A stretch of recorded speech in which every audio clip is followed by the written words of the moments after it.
Smart cities बड़े पैमाने पे देश में एक जाल की तरह बिछाए जाए।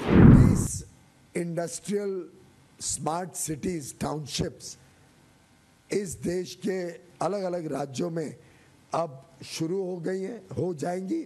8 शुरू हो गई हैं, 12 और जल्द शुरू हो जाएंगी। 50 से 70 लाख और नौकरियों का साधन ये हमारे 12 इंडस्ट्रियल स्मार्ट सिटीज जो आज कैबिनेट ने अप्रूव किए हैं, इसमें खड़े होने की संभावना है। हम सब जानते हैं कि अगर देश को विकसित देशों की श्रेणी में आना है तो अवश्य उसमें आत्मनिर्भरता भी जरूरी है, उसमें उत्पादन भी जरूरी है कि जो हमारे देश की ज़रूरतें हैं वो भारत में बने।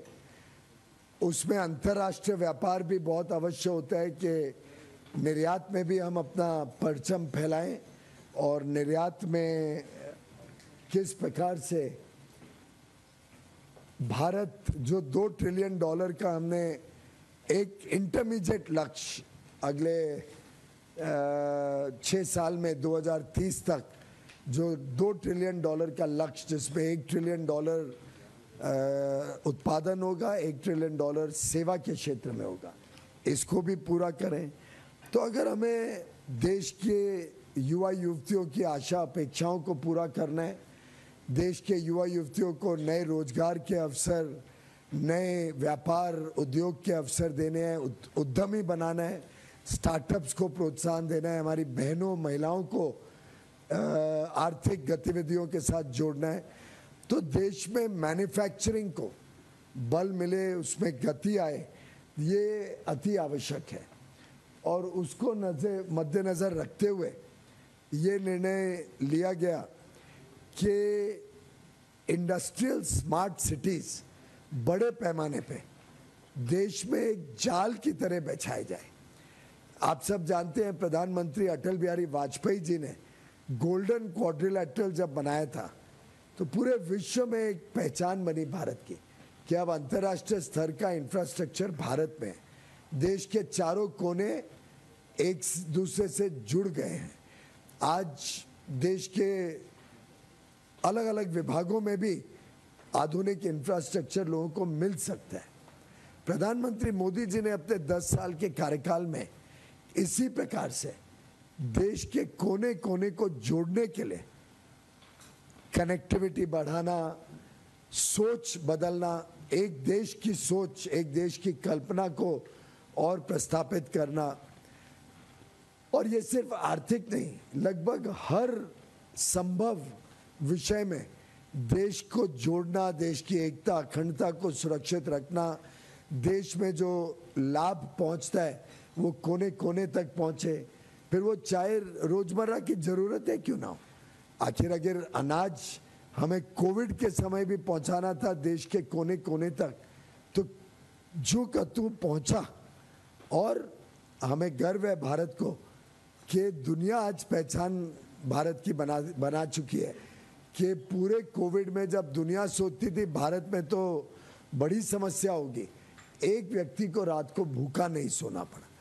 फिर चाहे डिजिटल कनेक्टिविटी हो, मैं कल ही आया हूँ सिंगापुर से, अमेरिका जाओ, यूरोप जाओ, दुनिया के कोई विकसित देश में जाओ, भारत का डिजिटल कनेक्टिविटी शायद दुनिया में सबसे बेहतरीन है।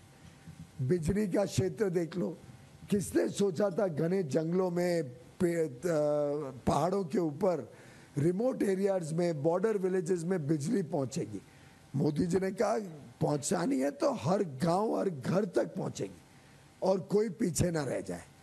तो रोटी, कपड़ा, मकान, बिजली, सड़क, पानी, स्वास्थ्य, शिक्षा, हर क्षेत्र में पूरे देश को जोड़ते हुए हर संभव कदम उठाया गया कि सब जगह पहुंचे। आज तो हमारे लिए बड़ी खुशी की बात है, जनधन अकाउंट के 10 वर्ष पूरे हुए। ये 10 वर्ष की गाथा जिसमें आज 53 करोड़ बैंक अकाउंट, जनधन के 0 डिपॉजिट अकाउंट आज देश में खुले हैं।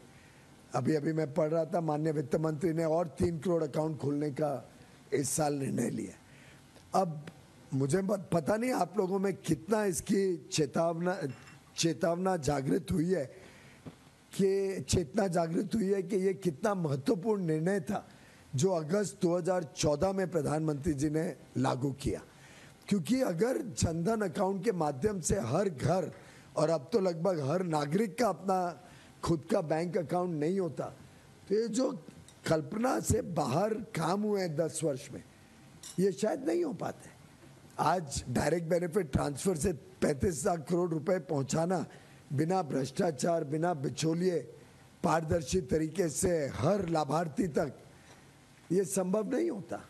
इतने बड़े पैमाने पे डिजिटल टेक्नोलॉजीज का भारत में लागू होना और उसके माध्यम से भारत एक विश्व ताकत बन जाए और भारत की डिजिटल टेक्नोलॉजीज दुनिया की ईर्ष्या का कारण बने, ये जनधन खातों के बगैर हो नहीं सकता।